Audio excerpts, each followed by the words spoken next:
But first, back to our breaking news. The full House preparing to vote on articles of impeachment this week.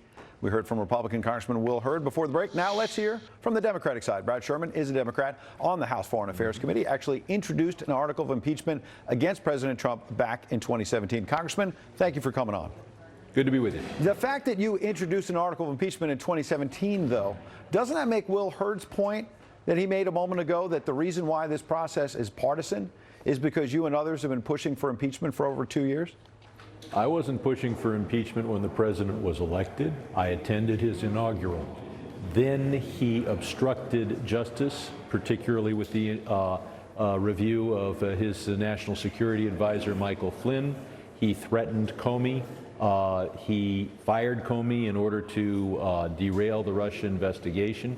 And only then did I introduce articles of impeachment. Now, the Republicans who were in control of the House didn't take those articles seriously.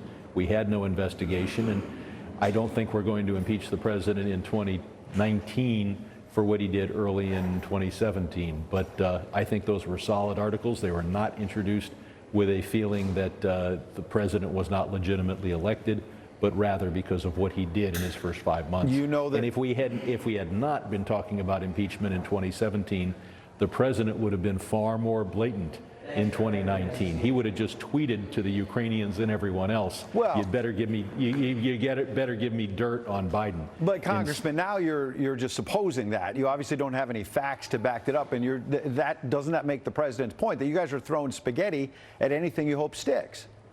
No, I'm simply making the point that if none of us had talked about impeachment in 2017, this president would have been bolder in 2019. Okay. I'm glad that we made him aware of impeachment back then. Let's get serious about the votes ahead in the House. Obviously, you would expect that the Democrats, your party, is going to have the votes to move it forward. That seems likely. And then there'd be a Senate trial. Just an hour or so ago, the Senate Democratic leader Chuck Schumer said he wants a whole slate of witnesses, and if he doesn't get some of these top Trump administration officials, he alleges it's a cover-up. How do you back that up? Well, we'll be voting on articles of impeachment based on obstruction of Congress, precisely because the president, instead of arguing that this or that was subject to some privilege, has just totally stonewalled the entire investigation.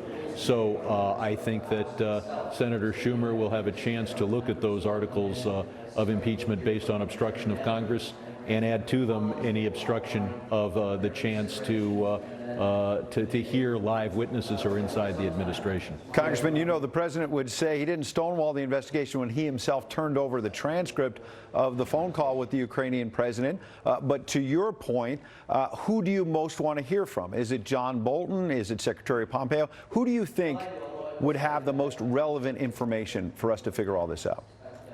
I think those would be excellent witnesses. I'd like to hear them. I doubt very much whether we will.